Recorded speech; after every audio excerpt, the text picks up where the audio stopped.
outra área que também ficou bem mais importante depois essa mudança do autismo nos anos 80 são as avaliações internacionais para o diagnóstico.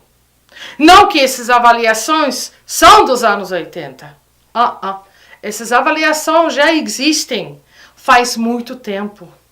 Mas vocês vão ver que a partir de 1980, que essa desvinculação de autismo com psiquiatria também ficou muito claro. A primeira avaliação internacional que eu quero apresentar para vocês é o DSM, Diagnostic and Statistic Manual of Mental Disorders. Essa avaliação foi criada em 1952. Então, esse grupo é formado de psiquiatras, psicólogas e epidemiologistas do mundo inteiro, que fazem parte da Associação Psiquiátrica Americana. Eles decidiram quais instrumentos estão usados para os critérios para avaliar e diagnosticar doenças, transtornos, problemas. Em 1980 foi lançado o DSM-3. Aqui, nesse DSM-3, a primeira vez foi falado sobre o transtorno pervasivo do desenvolvimento. Já reconhece algumas coisas do autismo? Creio que sim. Porque depois virou esse transtorno pervasivo de desenvolvimento o transtorno global de desenvolvimento.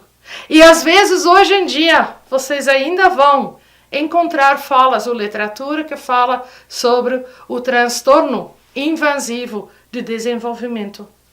Gente, todos nomes para a mesma coisa.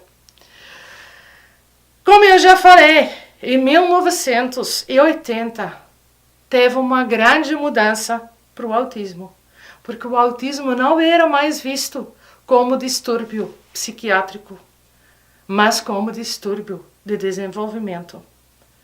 E, por em diante, essas mudanças ficaram cada vez mais claras. Em 1989, esse DSM-3 teve uma revisão. E, de repente, apareceram o transtorno com os subgrupos. Nós já começamos a falar sobre o autismo e o autismo atípico. Em 1994, teve uma nova edição, o DSM-4. E aqui, esse transtorno invasivo de desenvolvimento, ele foi aumentado com mais 3 subgrupos. Lembra que nós já temos o autismo atípico, e foram colocados mais a síndrome de Asperger, a síndrome de Rett e o transtorno desintegrativo da infância. 6 anos depois, em 2000, esse DSM-4 teve uma nova revisão. E o autismo atípico, o autismo e a síndrome de Asperger foram grupados num grupo, TEA, o transtorno de espectro autismo. Então, gente, estamos quase chegando até 2018. 2013 teve uma nova mudança, o DSM-5.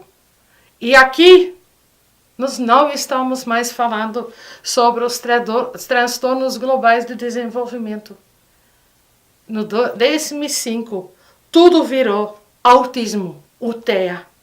E nós vamos ter só mais 2 subgrupos, porque os pesquisadores, os cientistas perceberam que todas essas subcategorias dentro do transtorno global de desenvolvimento não tinham muito mais sentido.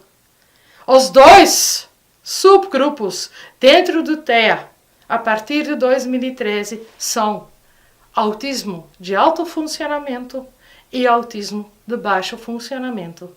Tudo para facilitar melhor o nosso trabalho com esse grupo de pessoas tão importante, com os autistas. Lembra que eu tinha falado sobre 2 avaliações internacionais. Nós já passamos pelo DSM. Agora vou começar com a outra avaliação tão importante. Esse é a CID, a Classificação Internacional das Doenças, que na verdade começou em 1893. Mas naquela época, essa CID não era para diagnosticar, mas era mais uma lista com causas de mortos. Em 1948, eles começaram, os médicos, os cientistas, todo mundo envolvido, começou a perceber que uma lista de causas de morte não são suficientes. Por quê? Toda morte é causada por uma morbilidade, seja uma doença, seja um distúrbio, seja uma deficiência. Então, em 1948, essa classificação foi aceitada oficialmente pela Organização Mundial de Saúde. E essa CID, provavelmente vocês já começaram a rir, ela é a classificação que é usada oficialmente aqui no Brasil para fazer avaliações e diagnósticos. Hoje, aqui no Brasil, nós estamos trabalhando com a CIT-10. Essa avaliação é a mesma como o DSM-4 revisado. Aqui nós estamos falando sobre os transtornos mentais e comportamentais. E para chegar até o nosso grupo autismo, nós temos que nos dedicar ao F84. O F84 é o grupo dos transtornos globais de desenvolvimento. E vocês talvez já sabem.